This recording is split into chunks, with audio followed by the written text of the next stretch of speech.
Former President Rodrigo R. Duterte's strong support for the armed forces of the Philippines has always been considered as part of his administration's legacies. The AFP has always been grateful for the direction and support of the Commander-in-Chief in continuously improving its capabilities.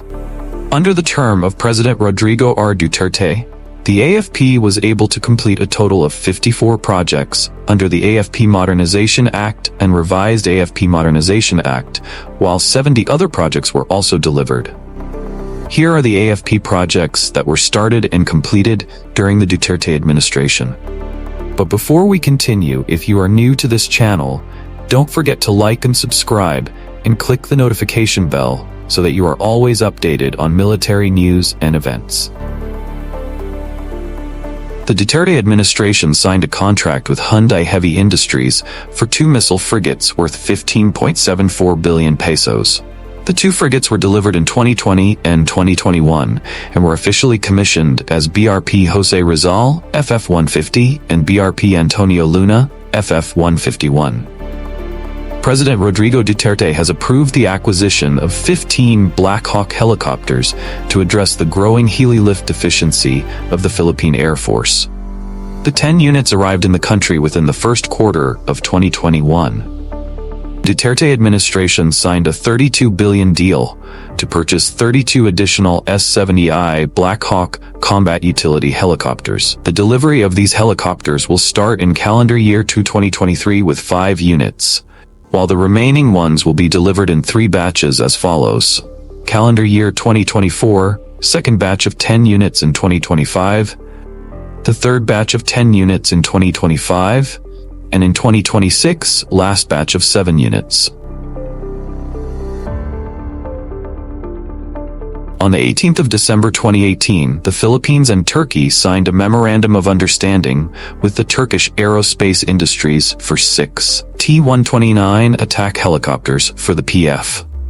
On March 9, 2022, the first batch of 2 of the 6 Turkish on-made T-129 attack helicopters ordered for the Philippine Air Force was delivered at Clark Air Base, while the second batch of 2 was delivered in December of the same year, and the delivery completed the final 2 units on May 2024. The Philippines signed a contract to purchase 6 A-29B Super Tucano light attack aircraft from Embraer, a Brazilian aerospace company. The contract, finalized in 2017, was part of the modernization efforts of the Philippine Air Force under the Duterte administration. The first 4 Super Tucanos arrived at Clark Air Base on the afternoon of September 19th, and 2 of the 6 units completed the same year in 2020 during the global pandemic. These aircraft are operated and maintained by the Philippine Air Force's 15th Strike Wing. In 2020, the Philippines acquired 2 AH-1 Cobra attack helicopters through a donation from Jordan. This was part of a military aid agreement between the 2 countries, aimed at boosting the Philippine military's counterinsurgency capabilities. The 2 AH-1F Cobra helicopters were delivered to the Philippine Air Force in November 2020. These helicopters were part of the effort to modernize the country's defense forces and enhance their combat support operations under the Duterte administration. Under the administration of President Rodrigo Duterte, the Philippine Navy received several multi-purpose attack craft as part of the Armed Forces of the Philippines Modernization Program. In 2019, the Philippine Navy ordered 3 additional MPAC MCOR 4 units.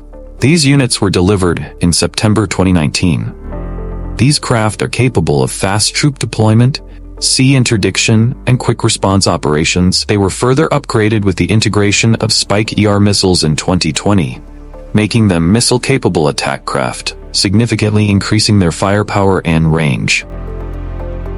The Philippine Navy received 1 Pohang-class corvette from South Korea under the Duterte administration as part of a defense cooperation initiative.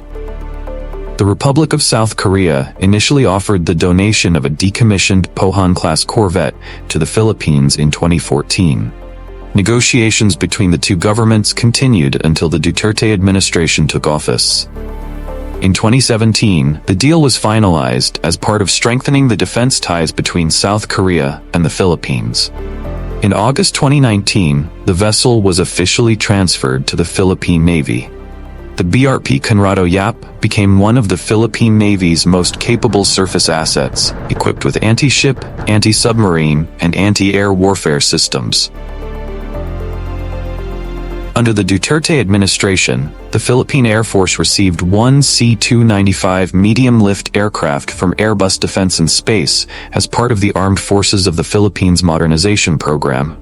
In 2019, the additional C-295 medium-lift aircraft was delivered to the Philippine Air Force in March 2021. The contract for the acquisition of two AW-159 Wildcat anti-submarine warfare helicopters was signed in The contract for the acquisition of two AW-159 Wildcat anti-submarine warfare helicopters was signed in March 2016 under the Duterte administration's AFP Modernization program. The first AW-159 Wildcat helicopter arrived in the Philippines in May 2019. The second AW-159 Wildcat helicopter arrived in the Philippines in June 2019, completing the delivery of the two units. In June 2020, the Department of National Defense signed a contract with PT PAL Indonesia for the construction and delivery of two additional landing dock platforms for the Philippine Navy under the Duterte administration. The contract, valued at approximately 5.56 billion pesos, is part of the AFP Modernization program to further boost the Navy's sealift and amphibious capabilities. The expected delivery of these two additional landing dock platforms is projected between 2025 and 2026. In 2019, the Philippine government, through the Department of National Defense, signed a contract with Gulfstream Aerospace for the purchase of one G280 command and control aircraft. The acquisition was part of the AFP Modernization program aimed at upgrading the military's C2 capabilities, particularly for use in communications, surveillance, and control during high-level operations and emergencies. The G280 command and control aircraft was officially delivered to the Philippine Air Force in September 2020. There are many other big projects laid out by the Duterte administration, especially in strengthening and modernizing the equipment of the armed forces, upgrading the Del Pilar patrol vessels, purchasing rocket launchers, UAVs, upgrading the Rizal-class frigates and making them missile-capable, and many other large projects such as the purchase of additional missile frigates, offshore patrol vessels, and shore-base anti-ship missiles. This major change in the Duterte administration has given high morale to the armed forces. In the new administration, will we be able to match or surpass what the Duterte administration has done? Please comment on what your thoughts are.